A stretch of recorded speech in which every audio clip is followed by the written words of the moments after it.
Hello student, I am Rohit from right direction classes. Student, आज मैं आपको बताने वाला हूँ एक सेपरेट टॉपिक एक्सेलरेशन का। एक्सेलरेशन के बारे में बच्चे ठीक से नहीं समझ पाते हैं, इसी वजह से मैं ये एक सेपरेट वीडियो लेके आया हूँ एक्सेलरेशन के लिए। सो होप कि स्टूडेंट आपको ये वाली वीडियो समझ आएगी, और अगर आपको वीडियो समझ आए तो वीडियो को लाइक कीजिए, शेयर कीजिए अपने फ्रेंड्स तक और सब्सक्राइब कीजिए हमारे चैनल को, ताकि हमारी रोज़ आने वाली वीडियो आपको टाइम टू टाइम मिलती रहे। सो स्टूडेंट, स्टार्ट करते हैं वाली वीडियो। एक्सेलरेशन, हिंदी में अगर मैं बताऊँ एक्सेलरेशन को त्वरण बोलते हैं। एक्सेलरेशन का मीनिंग अगर मैं सिंपली बताऊँ तो मैंने यहाँ पर 3 पॉइंट्स में मैंने इसका मीनिंग लिखने की कोशिश करी। तो मैंने क्या लिखा है एक्सेलरेशन में? एक्सेलरेशन इज डिफाइंड, एक्सेलरेशन को डिफाइन किया गया है। कैसे डिफाइन किया गया? Change in velocity with respect of time. कहने का मतलब यहाँ पर यह है कि एक्सेलरेशन क्या होता है कि वेलोसिटी में चेंज आना, वेलोसिटी में चेंज आना इन पर यूनिट टाइम में।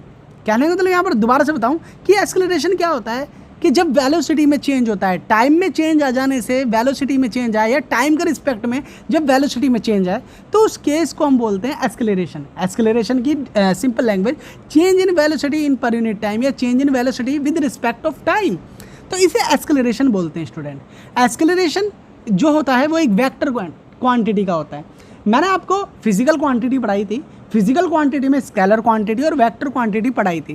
तो इसमें इन्होंने बोला एक्सेलरेशन जो होता है वो एक वेक्टर क्वांटिटी का होता है। इसका रीज़न क्या होता है वेक्टर क्वांटिटी का? क्योंकि एक्सेलरेशन निकाला जाता है वेलोसिटी की वजह से, और वेलोसिटी भी वेक्टर क्वांटिटी की होती है, जिसकी वजह से इसका एक्सेलरेशन जो निकलता है वो भी आपका वेक्टर क्वांटिटी का ही निकलता है।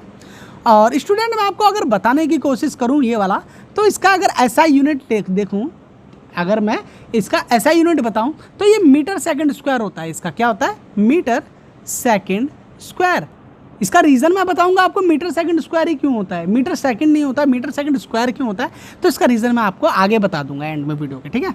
सो स्टूडेंट, आपको होप कि आपको ये वाला पॉइंट समझ आएगा एक्सेलरेशन का। एक्सेलरेशन दोबारा बताता हूँ। एक्सेलरेशन क्या होता है कि जब वेलोसिटी में चेंज आता है, जब वेलोसिटी में चेंज आता है टाइम के साथ या टाइम के रिस्पेक्ट में, तो उसे एक्सेलरेशन बोलते हैं। और एक्सेलरेशन जो होता है वो वेक्टर क्वांटिटी का होता है, और इसकी ऐसा यूनिट जो होती है वो मीटर सेकंड स्क्वायर होती है, मीटर सेकंड स्क्वायर होती है।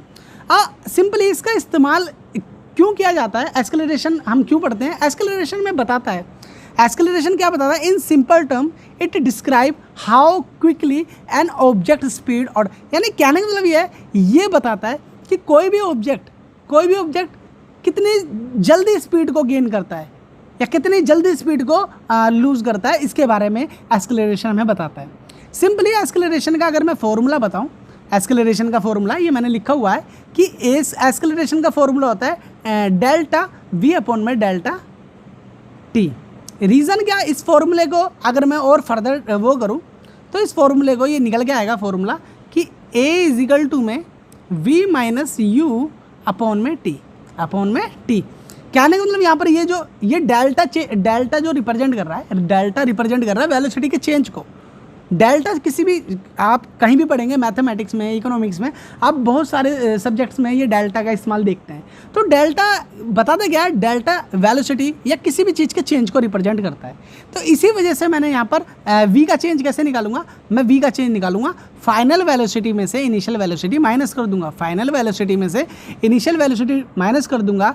और ये जो टाइम है, ये टाइम का भी चेंज है। हो सकता है ये कभी कभार क्वेश्चंस में आपको डायरेक्ट दे देगा कि एक ऑब्जेक्ट है, जीरो रेस्ट से स्टार्ट किया गया है, और वो 4 सेकंड के अंदर वो 10 मीटर सेकंड इसकी स्पीड को गेन कर लेता है।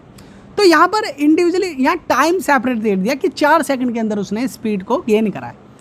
तो आप डायरेक्ट यहाँ पर 4 सेकंड पुट कर सकते हैं। और ये मैंने बताया आपको फॉर्मूला, मैंने इसका फॉर्मूले के बारे में इंट्रोडक्शन दिया आपको, ठीक है। तो ये आपको फॉर्मूला भी समझ आया होगा। ये वाला फॉर्मूला, ये एक्सेलरेशन का फॉर्मूला होता है final velocity minus initial velocity upon में टाइम। डायरेक्ट इस फॉर्मूले को पुट कर देंगे और आपकी वैल्यू जो आप फाइंड करना चाहते हो।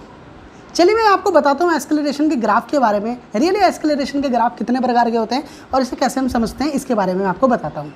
अगर मैं ग्राफ के बारे में बताऊँ, एक्सेलरेशन का ग्राफ के बारे में, तो एक्सेलरेशन का ग्राफ दो तरीके का होता है। एक होता है यूनिफॉर्म एक्सेलरेशन और एक होता है non uniform acceleration. Uniform acceleration का ग्राफ क्या होता है, इसमें एक्सेलरेशन हमेशा कांस्टेंट रहती है। ये कांस्टेंट किस चीज़ को रिप्रेजेंट कर रहा है, ये कांस्टेंट इस चीज़ को रिप्रेजेंट कर रहा है कि इसमें वेलोसिटी में कुछ इस तरह, वेलोसिटी और टाइम में कुछ इस तरीके से चेंज आया है जिसमें एक्सेलरेशन की वैल्यू सेम है। तो इसमें क्या होता है, एक्सेलरेशन कांस्टेंट माना जाता है।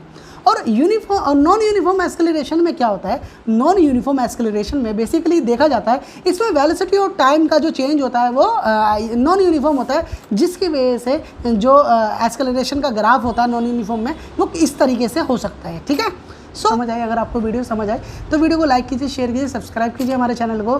Thanks for watching this video.